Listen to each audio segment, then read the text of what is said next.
La verdad es que tenemos mucho pensado. Yo creo que una de las ventajas que tiene el feminismo, y desde luego en el área de cultura, es que tenemos cantidad de propuestas, es que hay muchísimo saber acumulado. Entonces solo es cuestión, bueno, solo, entre comillas, de ponerlo todo en marcha, de convencer a los poderes públicos de que realmente el feminismo y desde luego la cultura son muy importantes, porque al final todo es cultura. O sea, si os dais cuenta de todo lo que estamos hablando de valores hegemónicos en una sociedad en un momento determinado, y eso es cultura. Entonces, lo que nos gustaría precisamente es cambiar la cultura en el sentido de cambiar los valores. Además, la cultura tiene un componente importantísimo de transgresión y yo creo que eso es lo que vincula también muy especialmente el feminismo con la cultura. Ser un eje central. Laura tiene una frase que me gusta mucho que dice que cuando los políticos se plantean cómo solucionar el tema de la violencia o el tema de la discriminación en general, dice, pues que vayan al cine, o sea, que vayan al cine y que vean. O sea, la cultura siempre es un recurso importantísimo para conocer lo que está pasando en una determinada sociedad. Frente a la invisibilidad, pues está la visibilidad del talento que tenemos las mujeres y lo que aportamos las mujeres a la sociedad.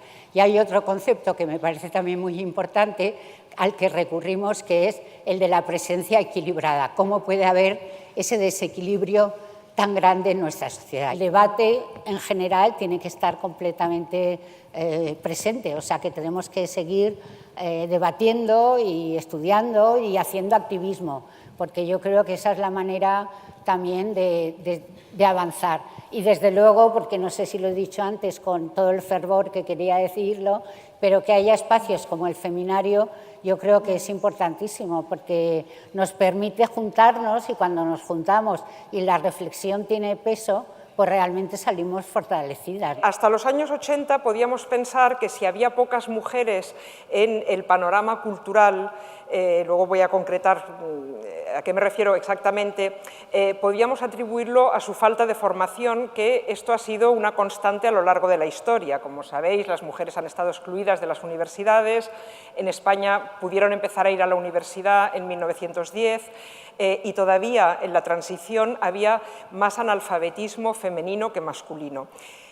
Luego, a partir de los años 80 en España y creo que ahora en todos los países occidentales, se produce un fenómeno que es nuevo en la historia y excepcional geográficamente, que es que las mujeres tienen tanta formación y a partir de los años 90 más formación que los hombres. Esperaríamos que, por lo tanto, las cifras fueran del 50% a todos los niveles. Lejos de eso, las cifras que nos encontramos son una especie de pirámide. En la base, es decir, en el público y entre estudiantes y licenciados, hay mayoría de mujeres.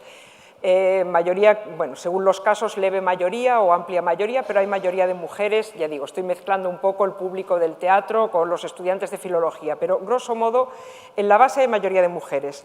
En los estadios intermedios hay como un 30% de mujeres, por decir algo, por ejemplo, entre los autores de novela contemporánea publicados en España, el 30% son mujeres.